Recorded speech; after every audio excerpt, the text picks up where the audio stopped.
So we may finally actually be getting a new PlayStation handheld.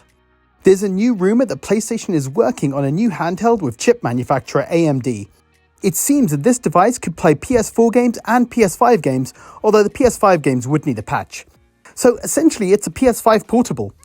This rumor comes from known tech leaker Moore's Law is Dead, who also had details of the PlayStation Portal correct before its announcement. According to their report, the device is 2 years out at least, and it's in early development.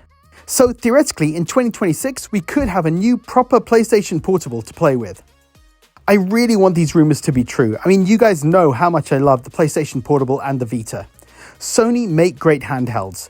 The PSP and Vita were awesome, but part of why they stopped being supported was that they needed a dedicated games library, and Sony aren't good at supporting two systems.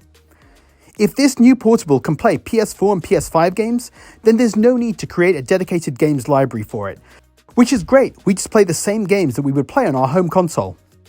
It would also launch with a library of hundreds of games playable on day one.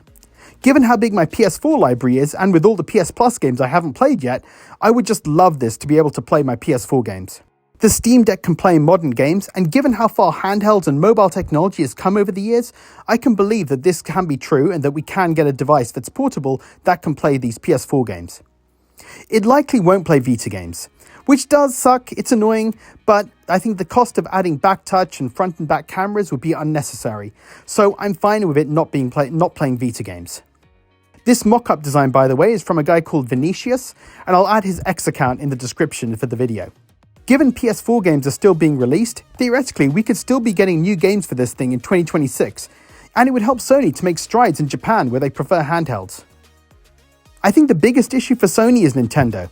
As it is the case every time Sony releases a handheld, Nintendo is the biggest competition and Switch 2 is rumoured to release in 2024. If that happens and it can play games towards PS4 level, then the Sony handheld may struggle. It would have to really stand out in a big way in terms of price and power to beat Nintendo. Hopefully the 2 years development from now will help get it to a point where it can play much more than the Switch 2. Given the Steam Deck has sold over 1 million units, I could easily see a Sony handheld selling much more than that. I really want this to be true, guys. I love my PlayStation Portal, but it is a device I can only play at home. I want a proper Sony handheld, and this sounds like the device we all want it to be. So guys, what are your thoughts? Are you excited for a new Sony handheld? Do you have any concerns about it given the lack of support for the Vita? Leave a comment below, and as always, thanks for watching.